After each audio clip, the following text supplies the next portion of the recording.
Hello everyone. कल यमुना भैया की जयकारों के साथ दिल्ली में बीजेपी का शासन शुरू हो गया। वैसे तो बहुत से अधूरे काम नई सरकार को पूरे करने हैं और न्यूज चैनल्स पर आपको हर न्यूज का डीप एनालिसिस देखने को मिलेगा, लेकिन आज का हमारा टॉपिक बहुत ही मजेदार भी है और काम का भी। देखिए, अरविंद केजरीवाल के हारने के बाद दिल्ली और एनसीआर के रियल एस्टेट पर इसका क्या इम्पैक्ट पड़ेगा, इसका आज हमने एक डीप एनालिसिस किया है। इसे आपको जरूर देखना चाहिए। देखिए, दिल्ली और एनसीआर का रिश्ता पड़ोसी राज्यों की तरह है, कभी भाईचारे वाला तो कभी तकरार वाला। हरियाणा और उत्तर प्रदेश के साथ दिल्ली के इंफ्रास्ट्रक्चर्स और पॉलिसीज को लेकर हमेशा से ही खींचतान रही है। अब अगर सेम गवर्नमेंट दिल्ली में आएगी तो पॉसिबिलिटीज ये हैं कि दिल्ली और एनसीआर के बीच कोऑर्डिनेशन थोड़ा सा सुधर जाएगा। आने वाले दिनों में एक्सप्रेसवेज और मेट्रो कनेक्टिविटी में तेजी बढ़ सकती है। नोएडा, गुड़गांव और फरीदाबाद के साथ दिल्ली का इंफ्रास्ट्रक्चर सिंक हो सकता है। यमुना एक्सप्रेसवे और द्वारका एक्सप्रेसवे जैसे जो प्रोजेक्ट्स हैं उसमें तेजी आ सकती है। दिल्ली में नए फ्लाईओवर्स, ब्रिज और सड़कों की प्लानिंग तेजी से हो सकती है। अभी तक दिल्ली में एक बहाना चलता आया था कि हमें काम करने नहीं दिया जा रहा, पर अब यह बहाना बिल्कुल खत्म हो गया है। देखिए, दिल्ली में कई प्रोजेक्ट्स पॉलिटिकल इश्यूज, क्लैशेस की वजह से रुके हुए थे, जैसे metro phase 4, Janakpuri west to R K Ashram section, जो अब 2026 तक पूरा होने की उम्मीद की जा रही है। अब एल जोन डेवलपमेंट, जो कि दिल्ली का एक स्मार्ट सिटी जोन बन सकता था, लेकिन पॉलिसी क्लैरिटी की कमी की वजह से अटका पड़ा हुआ था। अनऑथराइज्ड कॉलोनीज, देखिए आम आदमी पार्टी ने इसे हकीकत बनाने की कोशिश की थी, लेकिन एग्जीक्यूशन सही से नहीं हो पाया। अब बीजेपी सरकार बनने के बाद हो सकता है कि ब्यूरोक्रेट्स और पॉलिसी मेकर्स को करने दो वाली माइंडसेट अपनानी पड़े। इससे बिल्डर्स के अटके हुए प्रोजेक्ट्स पूरे हो सकते हैं। अब रियल एस्टेट की सरकारी रस्साकशी खत्म होगी और इसमें अभी टाइम लगेगा वाली जो लाइन है वो कम हो जाएगी।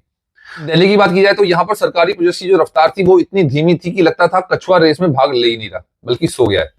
कई builders RERA approved land acquisitions और एनवायरमेंटल क्लियरेंस के चक्कर में फंसे हुए थे।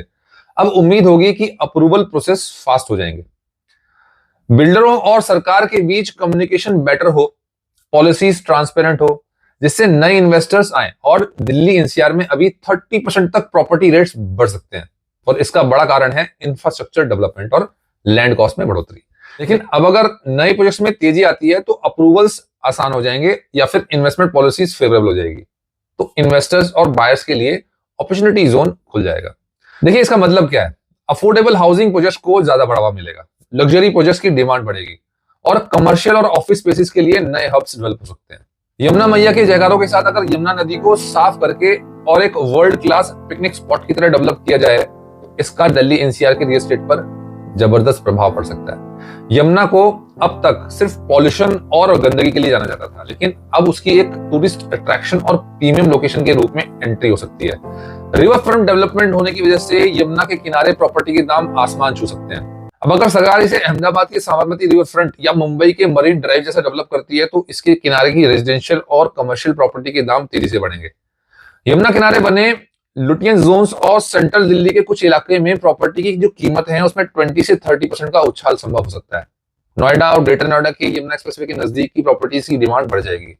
देखिए, दिल्ली को अब पैसे की दिक्कत तो नहीं होने वाली, क्योंकि अब डबल इंजन की सरकार का इसको फायदा मिलने वाला है। लेकिन river walk, garden, floating restaurants और शॉपिंग जोन जैसी सुविधाएं इसे दिल्ली का सबसे बड़ा टूरिस्ट स्पॉट बना सकती हैं। इसके किनारे की कमर्शियल प्रॉपर्टीज की वैल्यू बढ़ जाएगी, क्योंकि होटल्स, रेस्टोरेंट्स और मॉल्स के लिए नया हब तैयार होगा। ऑफिस स्पेस और रिटेल शॉपिंग सेंटर्स की कीमतें बढ़ जाएंगी। आईटी पार्क्स और कोवर्किंग स्पेसेस की डिमांड बढ़ सकती है, क्योंकि कंपनियां एम्प्लॉइज के लिए बेहतर लोकेशन तलाश करेंगी। इंटरनेशनल इन्वेस्टर्स इसे प्रोजेक्ट्स को सपोर्ट कर सकते हैं, जिससे विदेशी कंपनियों का निवेश बढ़ेगा। अगर सरकार इस प्रोजेक्ट को तेजी से लागू करती है तो ये दिल्ली एनसीआर का सबसे बड़ा रियल एस्टेट गेम चेंजर साबित हो सकता है। अब हम उम्मीद तो यही कर रहे हैं कि बीजेपी मुश्किल से हाथ आए इस मौके को आसानी से छोड़ना तो नहीं चाहेगी, पर इनके लिए ये सब काम करना आसान नहीं होने वाला। यमुना, पॉल्यूशन और पॉपुलेशन, देखो ये तीनों ही समस्याएं बहुत ही जटिल है और इनको पूरा करने के लिए साफ नीयत की जरूरत पड़ेगी। तो हम अंत में भारतीय जनता पार्टी और दिल्ली एनसीआर के लोगों को शुभकामनाएं देते हैं और प्रार्थना करेंगे कि दिल्ली आने वाले दिनों में पूरे देश के लिए एक एग्जाम्पल सेट करेगी। आपका इस पर क्या कहना है कमेंट में बताइए, और अगर आपको हमारा एनालिसिस पसंद आया हो तो लाइक, शेयर और सब्सक्राइब जरूर करें। मिलते हैं अगले वीडियो में, तब तक के लिए जय हिंद।